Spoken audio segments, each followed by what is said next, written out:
Bom dia, gente. Só aguardando um pouquinho, né? Ver se entram mais pessoas.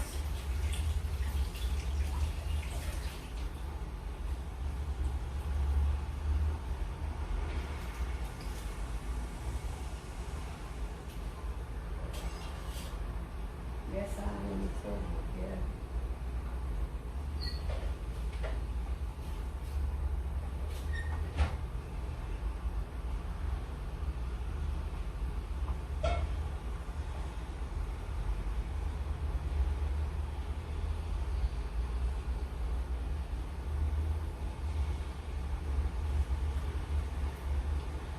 Enquanto a gente aguarda um pouquinho, ver se entram mais pessoas, eu vou logo dando os avisos, né? Os comunicados. Que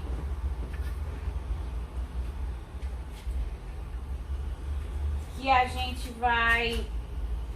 Provavelmente nós não teremos avaliações, certo? Pelo que vem aí se desenrolando.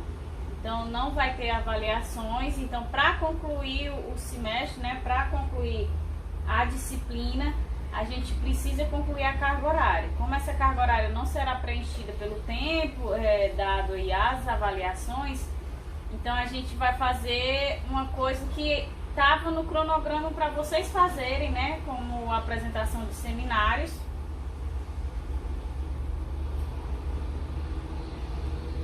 Estava no cronograma para vocês fazerem como apresentação de seminários.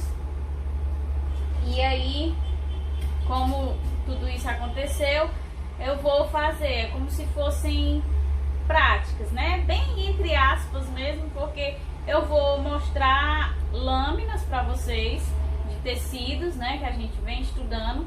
E para ajudar vocês a como identificar a lâmina de determinado tecido. Então vai ser como se fosse uma prática de histologia, já que a gente não ia poder ter prática porque não tem microscópio e tudo mais. Então a gente vai ter, eu vou apresentar para vocês essas lâminas com os tecidos e aí a gente vai tentar facilitar para vocês a identificação desses tecidos, certo? E aí hoje também a aula vai ser curta porque ficou agora decidido que para não sobrecarregar muito vocês, não ficar muito pesado, as aulas seriam agora melhor, seriam melhor se as aulas fossem dadas mais divididas, né, mais espaçadas. Então hoje eu vou dar um pedacinho, assim, essa parte bem introdutória de tecido muscular, que vai ajudar a gente, inclusive, a recordar lá o sistema muscular. E aí na próxima semana a gente conclui com todas as partes aplicadas do sistema muscular estriado e esquelético, certo? E depois o sistema nervoso também vai ser dividido em duas aulas e aí a gente entra com essas práticas, né? Com essa apresentação de lâminas, certo? Então a gente vai iniciar, acho que já tem uma quantidade razoável e também já tá na hora, certo? Então a gente vai começar hoje com o tecido muscular. Tecido muscular, como a gente viu no início, é um dos 4 grandes grupos de tecido, né? Tem o conjuntivo, o epitelial, o muscular e o nervoso. Então a gente vai ver as características que a gente também já teve contato lá no sistema muscular, o que acaba sendo uma revisão. Só que dentro do tecido muscular a gente detalha um pouco mais os componentes celulares, né? As células e os seus componentes, ok? Então vamos lá.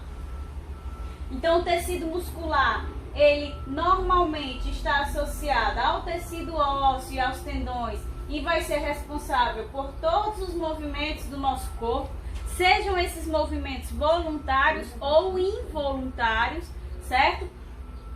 Então, esses movimentos não compreendam apenas como um processo de locomoção, né? O caminhar, o nadar, o dançar, não só esse movimento aqui da estrutura corporal como um todo, mas todos os demais movimentos que nós realizamos, como o quê?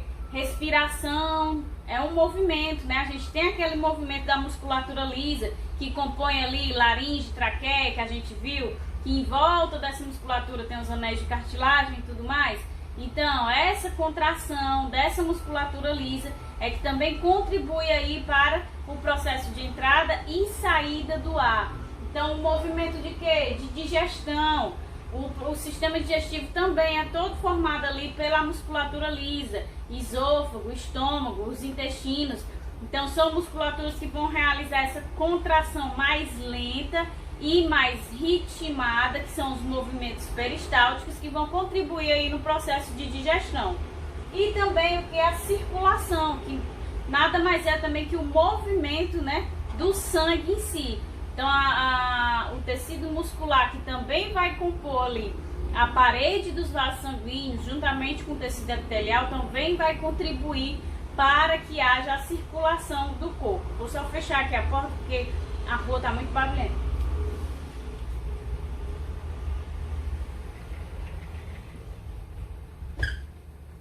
Pronto. Então, como a gente viu, as suas principais funções estão aí nos movimentos em geral, né? Todos esses que eu falei, de se respirar, digestão, circulação e a locomoção. Mas ele também vai desempenhar quais funções que nós vimos? Aquecimento, né? Quando nós estamos com frio e a gente começa a se tremer, nada mais é do que os nossos músculos estriados esqueléticos, no caso, né? Que estão contraindo a uma rápida velocidade para tentar aí gerar um fornecer um calor para nos aquecer, certo? Além disso, também tem a função de sustentação. Como é que se dá essa sustentação postural do organismo? Que a gente viu, que é a contração isométrica dessa musculatura estriada esquelética, no caso, né? Então a gente tem essa contração isométrica, que ela é mantida, a força vai ser igual à resistência da contração desse músculo, e aí é assim que a gente consegue se manter em pé, se manter sentado, certo? As relações posturais são funções do músculo. E também aqui a circulação, como eu já descrevi para vocês, ok? Então o tecido muscular ele vai ser composto pelo quê, né? Ele é proveniente do mesoderma, da mesma forma que o tecido conjuntivo. Então, mais uma vez aí a gente vê como essas células provenientes do mesoderma, mesênquima, né? As células mesenquimatosas são células altamente capazes de se diferenciar nas células que têm as mais diferentes funções especificamente, né? São as células alongadas. Esse formato ele foi selecionado evolutivamente justamente por quê? Porque se as células musculares elas têm o intuito de contrair para realizar, desempenhar a sua função, elas têm essa forma alongada porque aí vai permitir o quê? Que no processo de contração ela encurte. Se ela fosse muito pequena, esse processo não aconteceria de maneira tão eficaz como ocorre aí no processo de contração de todos os tipos de tecido muscular, certo? Tem pouquíssima matriz extracelular. A gente viu ao longo aí do tecido conjuntivo os vários tecidos que o compõem, que a gente sempre dava uma atenção especial à matriz extracelular. Por quê? Porque as células do tecido conjuntivo, elas tinham a função de sintetizar a matriz extracelular, mas era a matriz extracelular que fornecia todas as características e funções daquele determinado tecido. Então ela era essencial, por isso que ela era tão abundante. Já no caso do tecido epitelial, que a gente viu, e também aqui no caso do tecido nervoso, as funções elas são desempenhadas diretamente pelas células. As células que têm essa capacidade funcional elevada. Então não há necessidade dessa presença enorme de matriz extracelular. Então ela tem aqui pouquíssima matriz extracelular, porque são as células que vão desempenhar todas as funções. São as células que passam pelo processo de contração em si, certo? E quais são as características específicas desse tecido muscular? Como eu acabei de falar para vocês, são as células que vão desempenhar as funções do tecido muscular, certo? Então, por elas serem tão específicas, adotou-se aí outras nomenclaturas para as suas células e para os seus componentes, diferente das demais células.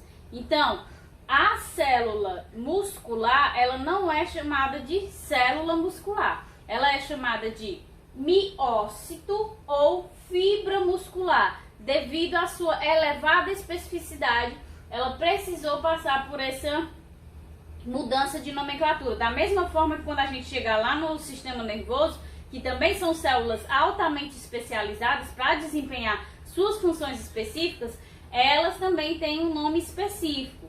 Não vai ser aí chamada de célula do sistema nervoso, certo? Nem célula como célula epitelial ou as outras células do tecido conjuntivo, que tem nomes diferentes, mas os seus componentes continuam sendo denominados de forma normal. Elas têm nomes diferentes apenas para associar a matriz extracelular que elas vão secretar. Nesse caso aqui, não. Toda a composição dessa célula ela também foi altamente especializada ao longo do processo evolutivo.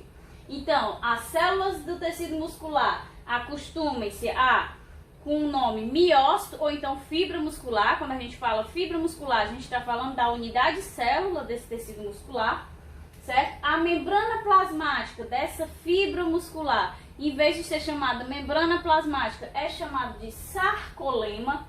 E a membrana plasmática das fibras musculares, elas contêm várias invaginações, né? Em vez de serem chamadas de invaginações, essas invaginações na membrana plasmática das fibras musculares são chamadas de túbulos T, ok? E aí o retículo endoplasmático, que preenche praticamente todo a extensão da célula, ele vai de uma ponta a outra da célula, ele é chamado de retículo sarcoplasmático. E é esse retículo sarcoplasmático ali que vai realizar aquele processo de despolarização,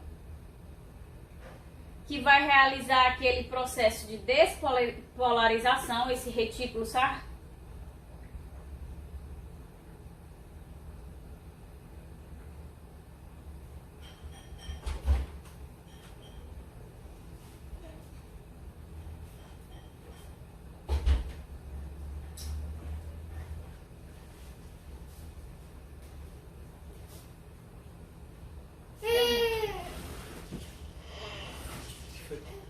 Tô esperando voltar. Aqui ainda não tá pegando não. Aqui não tá voltando não.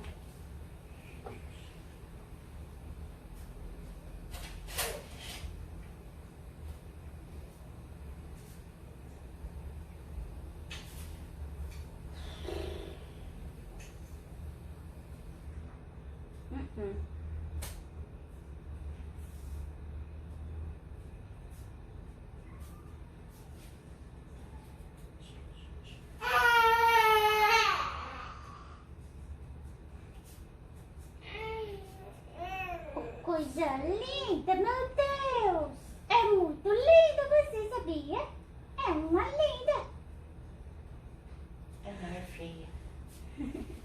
Como será linda? Gente, aqui não tá voltando não. Vocês estão me vendo?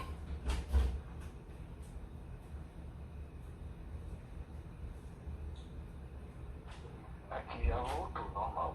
Tá? Ah, então vou continuar. Qualquer coisa vocês me avisam, tá? Porque o meu tá preto aqui ainda. Então vamos lá. Então o retículo endoplasmático, que no caso das fibras musculares preenche de uma ponta a outra dessa fibra, ou seja, dessa célula, certo? Ele vai ser chamado de retículo sarcoplasmático, certo? E é aquele que a gente viu lá no sistema muscular, que vai gerar despolarização, que acaba liberando os íons cálcio, que são os responsáveis por expor o filamento de actina, para que haja aí o contato com a miosina e ocorra o processo de contração em si, certo? E o citoplasma das fibras musculares, E o citoplasma das fibras musculares é o chamado de sarcoplasma. E é no sarcoplasma que estão aí presentes os inúmeros miofilamentos de actina e miosina. Então, ali preenchendo essa fibra muscular, a gente vai ter o retículo sarcoplasmático, principalmente juntamente com os miofilamentos ali em feixes, no caso do estriado esquelético, em feixes no caso também do estriado cardíaco e de forma aleatória, que nós vamos ver no caso do liso, certo?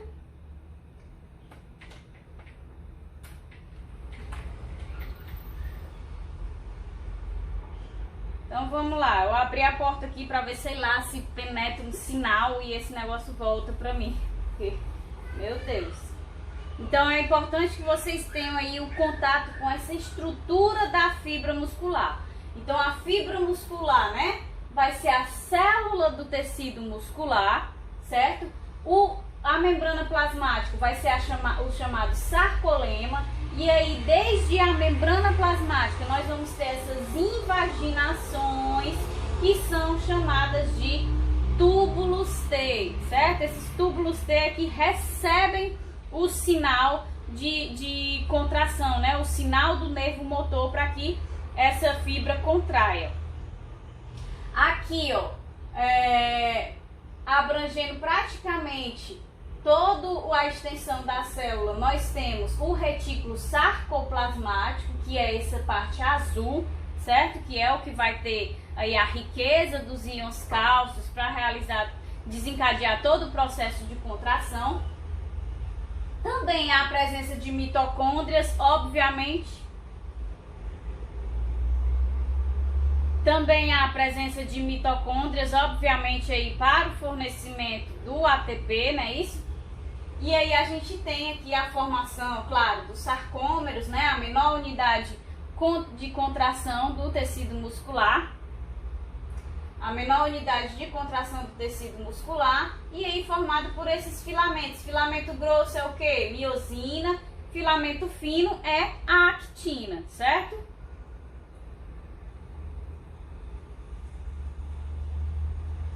Então vamos lá, como a gente sabe, existem 3 tipos de tecido muscular. A gente tem o tecido muscular estriado cardíaco, o liso e o estriado esquelético. O estriado cardíaco, ele vai compor aí, né, o miocárdio do coração. Ele vai compor aí o miocárdio do coração, certo? E aí ele vai ter esse aspecto aqui, você vê que as células são alongadas e são ramificadas, né? Elas têm uma união entre cada uma delas, certo? E a gente vai já ver o motivo de por que as células do estriado cardíaco têm essa estruturação aqui ramificada. E aí em seguida vem o tecido muscular liso, né? Que já possui essas células alongadas, dispostas de forma aleatória, o que a figura não demonstra, mas é de forma aleatória, certo? E que vai compor aí principalmente as vísceras, né? Compor os órgãos do sistema digestivo, mas também vai compor faringe, traqueia, os brônquios, né? Toda aquela extensão do sistema respiratório. E por último, que é o que tem a maior composição do nosso organismo, né? O maior peso do organismo, o estriado esquelético, que é o que vai compor diretamente aí.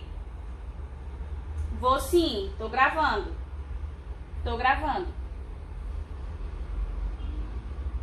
Assim que terminar, que se não tiver que colar os vídeos, eu já posto direto, certo? Aí o estriado esquelético é aquele que vai compor os músculos, né? A maior parte da musculatura do organismo é composta pelo estriado esquelético e vai ter aqui essas fibras musculares, né? Essas células musculares dispostas também aí em feixes para poder, que formam aí, meu Deus, tá demais, dispostas aí em feixes também, certo? Então a gente vai detalhar cada um desses tipos de músculos. Então a gente tem primeiro o estriado cardíaco. Quais são as características desse músculo estriado cardíaco? A gente tem que as fibras são dispostas em feixes, né? Por isso que vai garantir o quê? O aspecto estriado. Tá travando?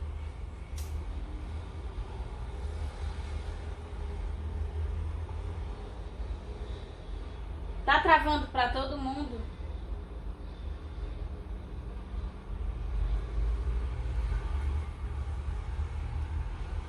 Meu Deus.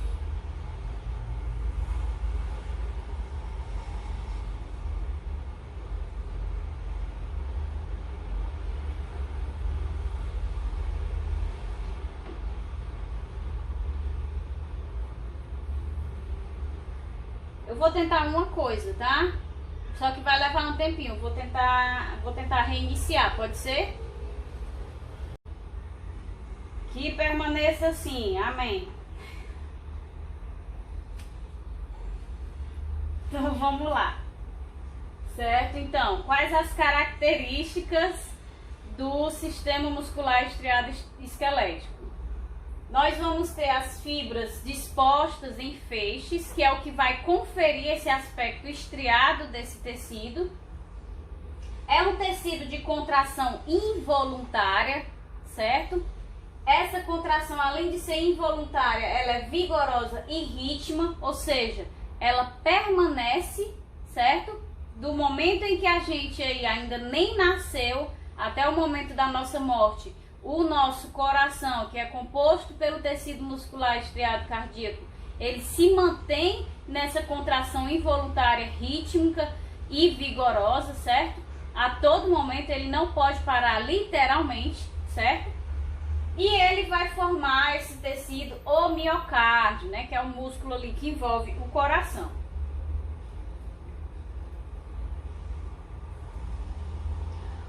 O tecido muscular liso, ele possui fibras aleatórias, né? Por isso vai conferir esse aspecto liso. A contração dele também é involuntária, só que ela é muito mais lenta e a gente vai ver por que essa contração dele é mais lenta. Ele vai compor a maior parte do sistema digestivo e também parte do sistema respiratório. Enquanto o tecido muscular estriado esquelético também, como o cardíaco, vai ter fibras dispostas em feixes, que vai conferir esse aspecto estriado, porém a sua contração é o quê? Voluntária, mas também é rápida, certo? E ele vai formar aí 40% do peso corporal, porque o músculo, né, a fibra muscular, ela pesa muito, por isso que ela acaba tendo um percentual maior no peso do indivíduo. Então, especificamente, o tecido muscular estriado cardíaco, ele vai compor apenas ali o miocárdio, certo? Não é o coração por inteiro, é o miocárdio responsável aí pelas contrações do processo de contração e relaxamento do coração, certo? Para o bombeamento do sangue. Então, ele vai iniciar a sua contração, ou seja, a sístole, e o relaxamento, que é a diástole, antes do nascer, né, do bebê, e também só vai parar no momento em que morrermos, porque se acontecer da musculatura parar antes do tempo, a gente morre, porque não vai haver o bombeamento, consequentemente não haverá a circulação do gás oxigênio necessária à manutenção do metabolismo de todas as células, certo? Ele realiza os batimentos cardíacos, que tem a função de bombear o sangue por todo o corpo, ou seja, como eu acabei de dizer, é essencial ao metabolismo de todas as células. E também vai realizar contração involuntária, que é controlada via o quê? Via ali o nó sinoatrial, né? O nó sinoatrial tem ramificações conectadas ao tecido muscular, ou seja, ao miocárdio do coração. Então ele envia esse sinal constante, rítmico e vigoroso para que haja a contração do miocárdio, ou seja, contração e relaxamento. Aí muitas pessoas confundem que esse controle, né, é realizado pelo cérebro. Não, o cérebro ele controla o ritmo, né? Se você começa a correr, por exemplo, Aí você tem um aumento da sua frequência cardíaca. Então o cérebro envia esse sinal de que você está precisando de mais energia, consequentemente aumente a frequência cardíaca. Da mesma forma, quando você dorme, ele envia o sinal para um relaxamento e redução ali dessa frequência cardíaca.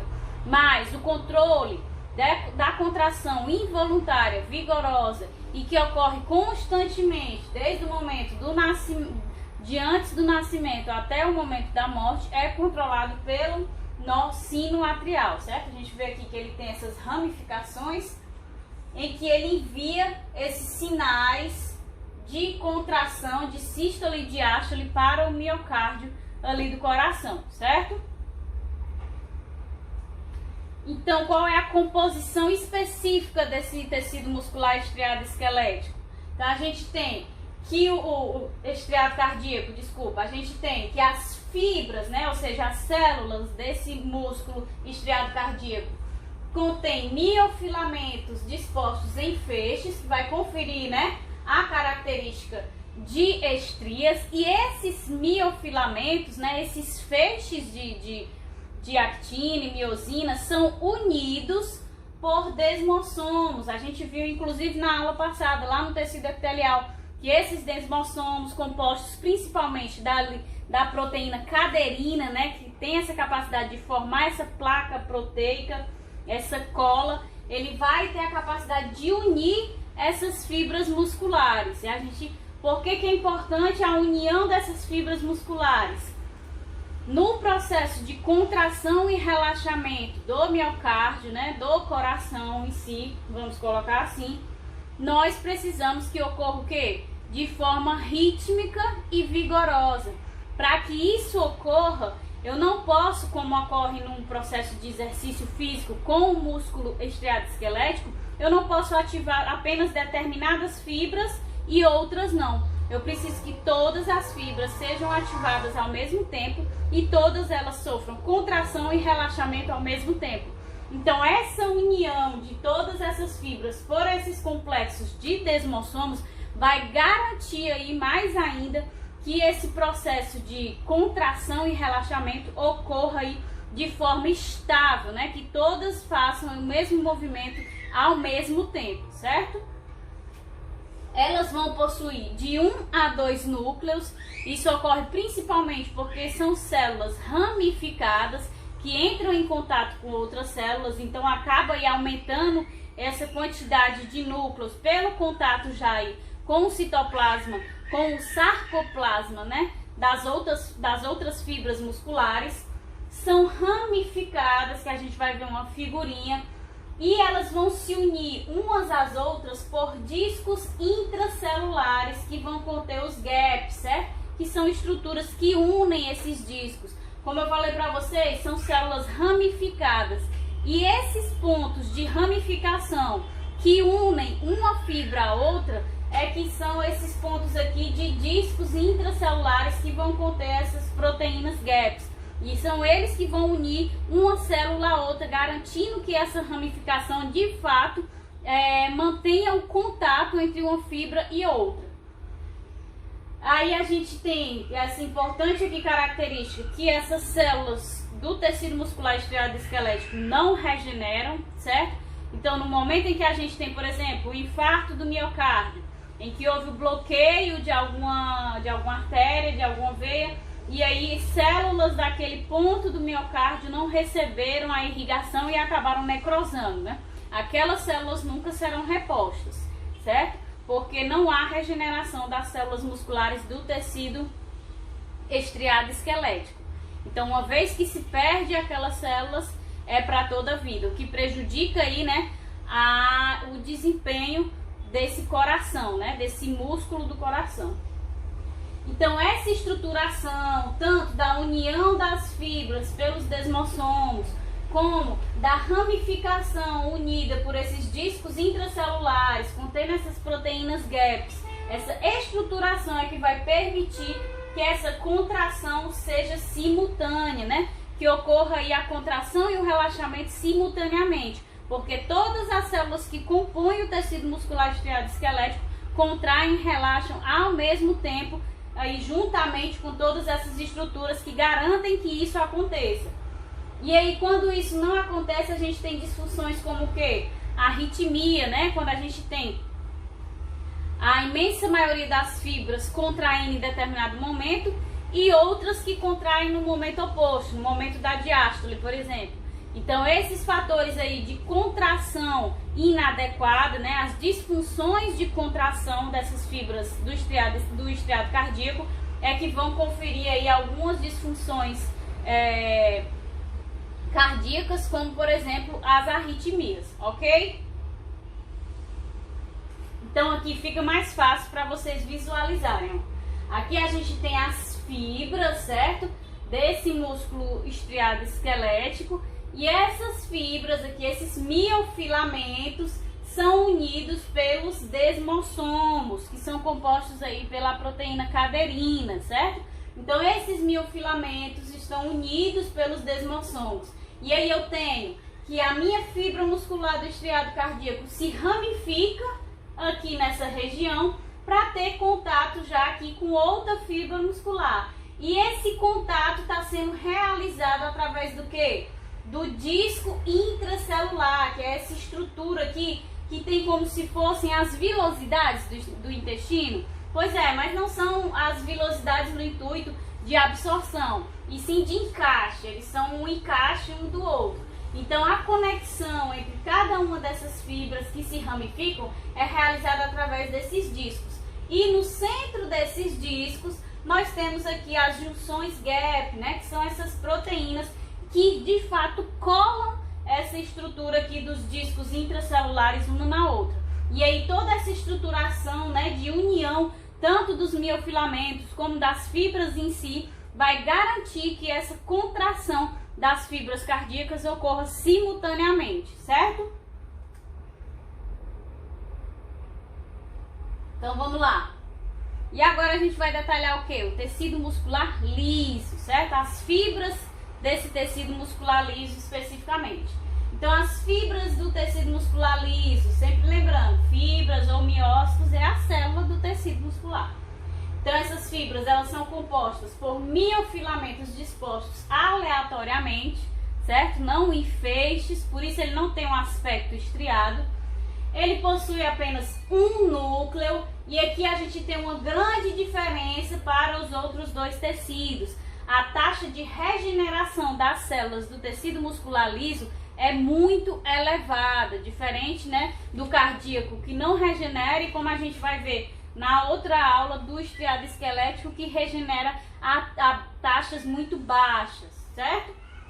Então ele não possui os túbulos T, ou seja, ele não vai possuir aquelas invaginações, e no momento em que eu não possuo as invaginações, esses túbulos T especificamente, eu não vou ter uma reserva de cálcio.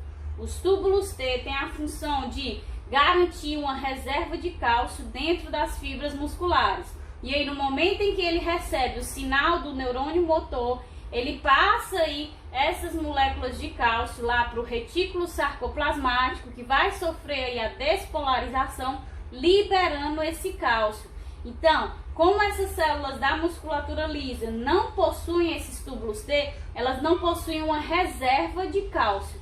Se não possuem uma reserva de cálcio, esse processo rápido, né, do envio do sinal, despolarização, e aí já libera os miofilamentos para realizarem um processo de contração em si, não ocorrem com a mesma velocidade que no estriado esquelético e também no cardíaco, porque não tem aqui essa reserva de cálcio, ou seja, vai ter uma menor concentração desse cálcio, interferindo aí na polarização, na despolarização lá no retículo sarcoplasmático, certo?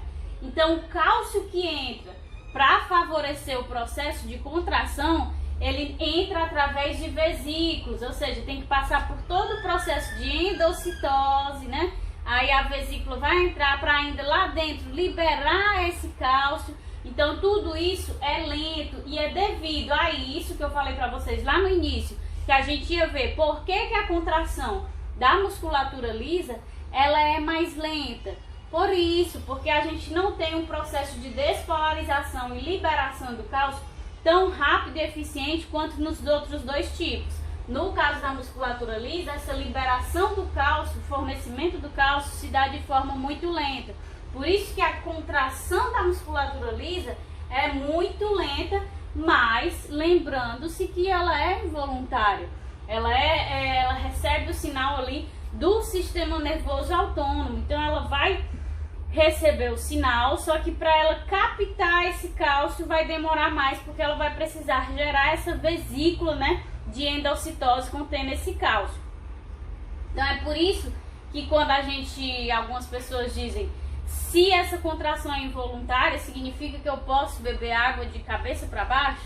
Sim, no momento em que ultrapassa aqui, chegou no esôfago e tudo, você pode estar de cabeça para baixo, mas a contração, por mais lenta que ela seja, ela já enviou o sinal de contração, né, no momento em que você deglutiu, e o esôfago já está realizando esses movimentos peristálticos lentamente de contração, da mesma forma em que todo o restante do sistema digestivo, certo? Então por isso que é possível, porque a contração ela é involuntária, apesar de ser muito lenta. Então a gente tem aqui, ó, a disposição das células, das fibras, bem unidas e alongadas, e dentro dessas fibras a gente tem ali os miofilamentos de forma aleatória, certo? E aí a gente não vê aqui na figura, mas todas essas fibras aqui não vão possuir os túbulos T, precisando realizar o processo de endocitose desses íons cálcios para que essa contração involuntária mais lenta possa ocorrer, certo? E por último, que a gente vai ver só esse detalhezinho, porque todo o restante a gente vai fazer na próxima aula, certo? Então o tecido muscular estriado esquelético compõe a maior parte da massa muscular, mas a gente sabe, né? Se o estriado cardíaco ele só compõe ali o coração, o liso, ali o sistema digestivo, um pouquinho do sistema respiratório, então, e a gente sabe que todo o processo de locomoção, sustentação é desempenhado pelo estriado esquelético, né? Então a gente pode deduzir que ele vai compor a maior parte da nossa massa muscular. Ele está sempre associado ao tecido esquelético ou também pode estar associado à pele. Nem sempre ele vai estar ali ligado diretamente aos ossos, certo? Ao tecido esquelético. Ele pode também estar ligado à pele para desempenhar as suas funções. Os seus miócitos, ou seja, as suas fibras, são multinucleadas, envoltas por quê? Por um tecido conjuntivo. Isso a gente vai ver na próxima aula, mas também dá para lembrar lá da aula de sistema muscular, em que a gente viu que as fibras, né, as células do tecido muscular são envoltas por uma membrana. Essa membrana é o quê? O tecido conjuntivo, e aí várias fibras vão formar os fascículos, que também são envoltos por outra membrana, e aí os vários fascículos vão formar o músculo, que também é envolto pela membrana, né? O epimísio, perimísio, endomísio, que a gente também vai ver na próxima aula para poder recordar. Então, tanto as fibras como o conjunto dessas fibras vão ser envoltos por um tecido conjuntivo, que vai ter a função de quê? De evitar o desgaste, né, dessas fibras, já que constantemente qualquer movimento que nós estejamos realizando, até mesmo quando a gente está dormindo ou parado, né, porque a gente tem o que? As contrações isométricas, a gente tem também o que? O diafragma, que funciona constantemente, da mesma forma que o coração, ele não para nunca. Então ele tem que ter realmente essas membranas de proteção em volta, para que não haja desgaste das suas fibras com esse processo constante de contração e relaxamento. Então há esse fator de proteção, e também esse tecido conjuntivo atua como cola. E essa cola vai ajudar no que? No processo de contração? A estabilizar os movimentos, que da mesma forma que a gente viu que lá nas fibras do estriado esquelético a gente tem aquelas diversas estruturas para garantir que essa contração ocorra de forma estável e principalmente simultânea, também aqui no estriado esquelético a gente vai ter essa membrana de tecido conjuntivo ajudando aí a unir tanto as fibras como os fascículos e unir todos os fascículos formando o músculo em si e vai ajudar a estabilizar os movimentos para que as fibras também tenham uma simultaneidade de contração. Apesar de que no caso do estriado esquelético a gente pode ter ativação de contração de tantas fibras daquele músculo e aí em outro determinado movimento a gente tem a ativação de outras fibras que não foram as iniciais. Então a gente pode ter sim essa separação, mas que aquelas fibras que foram ativadas para o processo de contração façam esse processo de forma estável, de forma constante, certo? Contínua e aí simultânea, certo? Então a gente tem aqui que essa aqui é a estrutura básica, aquela figurinha que a gente viu lá no início, de uma fibra do estriado esquelético, em que a gente tem os túbulos T, ou seja, um armazenamento de cálcio nessas células que garante que essa contração seja rápida, certo? Esses túbulos T que enviam aqui o cálcio para o retículo sarcoplasmático, gerando a despolarização do mesmo, e aí liberando todos aqueles filamentos, ligando-se à troponina, né, que libera a actina, para poder se ligar à miosina e realizar o processo de contração. Então toda essa estrutura aqui é a estrutura de fato, a gente vê aqui, ó, a estrutura de um sarcômerozinho, que a gente vai ver na próxima aula, né, a linha, as bandas a banda Z, a linha Z aqui, desculpa, e aí a gente vê essa menor unidade contracional. Então aqui é a estrutura do sistema do tecido muscular estriado esquelético. Na próxima aula, o que é que a gente vai ver? A gente vai ver a estruturação, né, que é justamente o que a gente já viu de perimísio, endomísio, certo? Nós vamos ver a estrutura da menor unidade contracional do estriado esquelético. Então a próxima aula é só voltada para o estriado esquelético, que é o sarcômero, que a gente já entrou em detalhes. Vamos ver novamente como ocorre o processo de contração. E aí o que é que a gente vai ver a mais do que a gente viu lá no sistema muscular? A gente vai ver de onde provém o ATP que vai aí dar energia para que essa reação ocorra. Então a gente vai ver quais os processos envolvidos no fornecimento desse ATP. Nós vamos ver diferenças entre fibras vermelhas e fibras brancas.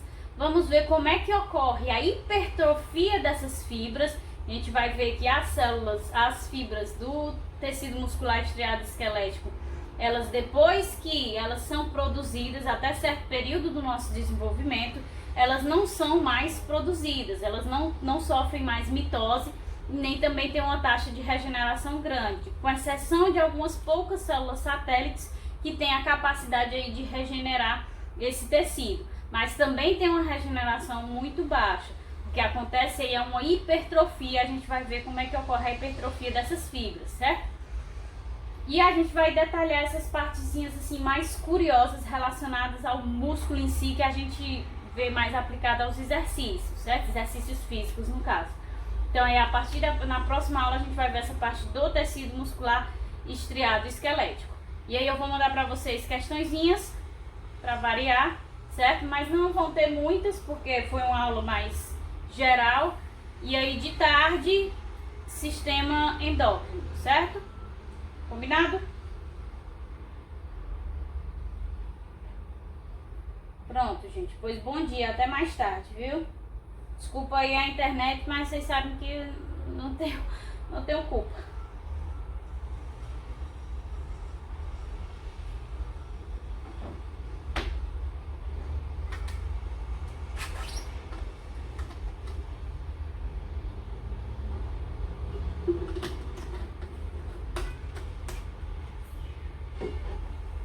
Tchau, tchau.